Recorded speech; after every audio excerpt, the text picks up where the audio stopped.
আসসালামু আলাইকুম প্রিয় দর্শকবৃন্দ, আজ আমরা যে বিষয় নিয়ে আলোচনা করব সেটা আমাদের জাতীয় অত্যন্ত গুরুত্বপূর্ণ স্পর্শকাতর একটি বিষয়।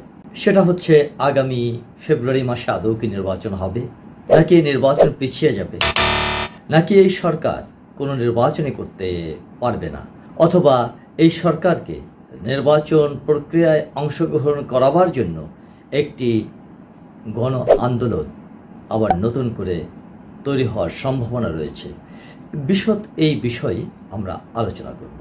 আমরা শুরুতেই যাচ্ছি আজ বিকেল ৩টায় সিলেটের একটি হোটেলে আয়োজিত এক জনসভায় জুলাই আগস্টের গণঅভ্যুত্থানের শহীদ তাদের পরিবার পরিজনদের প্রতি সম্মান স্মরণ সভার একটি অনুষ্ঠানে বিএনপির মহাসচিব মির্জা ফখরুল ইসলাম আলমগীর উপস্থিত ছিলেন।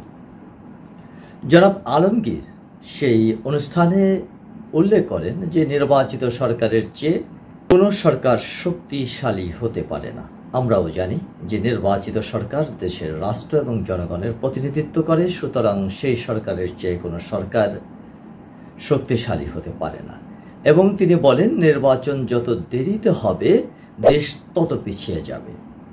এ প্রসঙ্গে তিনি নির্বাচন না হলে দেশের বিনিয়োগ থেমে যাবে, নারী শিশুর নিরাপত্তা হুমকির মুখে পড়বে, দেশের বিচার ব্যবস্থা ভেঙে পড়বে, আইন শৃঙ্খলা পরিস্থিতির চরম অবনতি ঘটবে, জনগণের ভোটে নির্বাচিত সরকার দেশে প্রয়োজন বলে তিনি মন্তব্য করেন।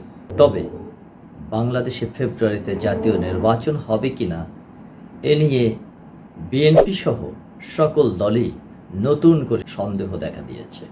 এই সন্দেহ হওয়ার কারণ নির্বাচনের পদ্ধতি নিয়ে নতুন বিতর্কে পাল্টাপাল্টি অবস্থান। এই অবস্থানে রয়েছে বিভিন্ন রাজনৈতিক দলগুলো, নতুন সদ্য ঘোষিত এনসিপি সহ জামায়াত, চরমোনাই এবং ছোট ছোট অনেক দলগুলো যারা নতুন করে সৃষ্টি হয়েছে এবং যাদেরকে বলা হচ্ছে এরা জামাতের বিভিন্ন ধরনের টিম হিসাবে কাজ করছে, সেই রাজনৈতিক দলগুলো। এবং এদের নিয়ে সন্দেহ, সংশয়, অনিশ্চয়তা, এবং সেই অনিশ্চয়তার মাঝে এই শব্দগুলো আবার নতুন করে আসছে, এবার নির্বাচন কি হবে।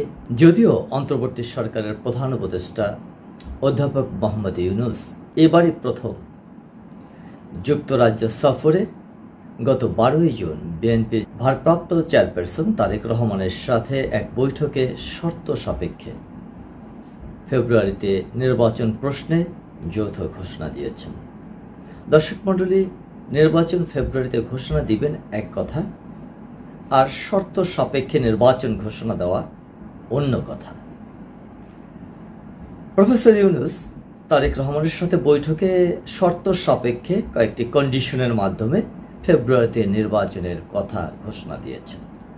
তা আমরা বিভিন্ন সময়ে লক্ষ্য করেছি এই সরকারের শর্ত সাপেক্ষ নীতি নানা কৌশল এবং তাল বাহানার নামান্তর মাত্রই হতে পারে। তিনি যে শর্ত দিয়েছেন সেই শর্তের বিভিন্ন ধারা উপধারা হবে, সেই উপধারা এবং ধারাগুলো হয়তোবা তারা দেখাবে যে পূরণ হয়নি বিধায় ফেব্রুয়ারিতে নির্বাচন দেওয়া সম্ভব নয়। যদিও আমরা দেখেছি যৌথ ইস্তেহারের পরে বিএনপি নেতাদের বক্তব্যে যে এমন একটি ধারণা তৈরি হয়েছে যে নির্বাচন সম্পর্কে যে দেশে অনিশ্চয়তা ছিল সেই অনিশ্চয়তা কেটে গেছে, আর এই ধারণার ফলশ্রুতিতে তারা নির্বাচন নিয়ে ডিসেম্বরের মধ্যে নির্বাচন দিতে হবে যে দেশব্যাপী একটি আন্দোলনের হাইপ তুলেছিল সেটা তারা বন্ধ করেছে, এবং তাদের রাজনৈতিক নেতাকর্মীদের মনে একটি আশার উদ্রেক ও সঞ্চার ঘটেছে যে নির্বাচন দ্রুত হচ্ছে, ফেব্রুয়ারিতেই হচ্ছে।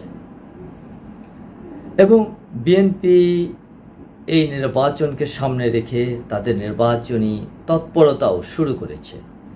এমনকি আওয়ামী লীগ শাসনের পতনের পর গণ অভ্যুত্থানের ছাত্র নেতৃত্বের দল জাতীয় নাগরিক পার্টি এনসিপি নির্বাচনকে সামনে রেখে সারা দেশে আমরা দেখেছি পদযাত্রা, সমাবেশ, গণসংযোগের কর্মসূচি পালন করেছে।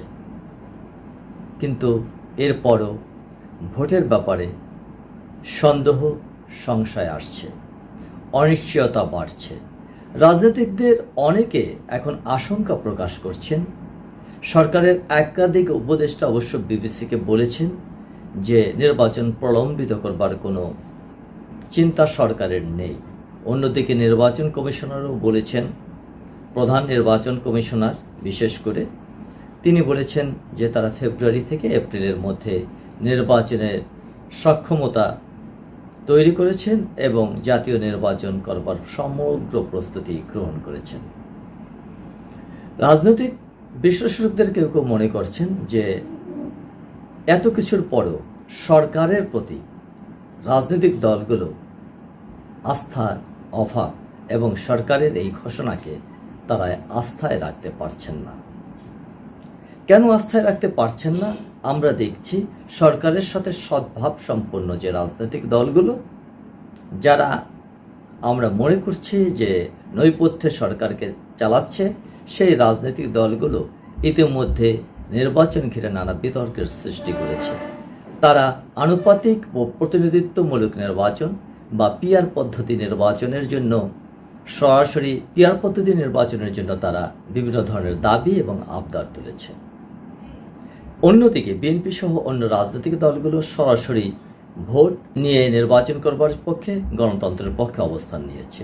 এ নিয়ে পাল্টাপাল্টি অবস্থান আমরা দেখেছি এবং জাতীয় নির্বাচন পিছানো নিয়ে ইতিমধ্যে আজ জামাতের আমির, সম্ভবত উনি বাংলাদেশ জামাতের সেক্রেটারি জেনারেল গোলাম পরোয়ার, উনি ঘোষণা করেছেন যে বাংলাদেশে এখন নির্বাচনের কোনো পরিবেশ নেই, সুতরাং নির্বাচনের পরিবেশ তৈরি করে নির্বাচন দিতে হবে।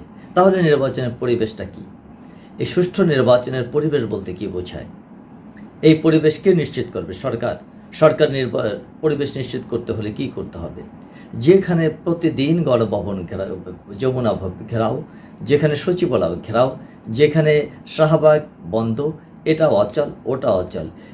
রাজনৈতিক অবস্থাতে জনগণ মব সংস্কৃতির শিকার হচ্ছে, নানাভাবে জনগণের নিরাপত্তা বিঘ্নিত হচ্ছে। এই অবস্থাতে যদি আবার তারা বলছে নির্বাচনের সুষ্ঠু পরিবেশ বজায় রাখার জন্য, পরিবেশ এখন তৈরি হয়নি, এমতো অবস্থায় যদি আমরা মনে করি যে ফেব্রুয়ারিতে নির্বাচন হবে, তাহলে এটা আমাদের জন্য একটি চিন্তার এবং ভাবনার উদ্রেক করে। ফেব্রুয়ারিতে নির্বাচন গণতন্ত্রমুখী এবং রাজনৈতিক দলগুলো যারা গণতন্ত্রকে বিশ্বাস করে, পছন্দ করে, তারা সকলেই চাচ্ছে। কিন্তু আদতে যদি ফেব্রুয়ারিতে নির্বাচন না হয়, তাহলে দেশ কোন দিকে যাবে? আমাদের চিন্তাভাবনা, তাতে বিএনপির চিন্তাভাবনা কোন দিকে হবে?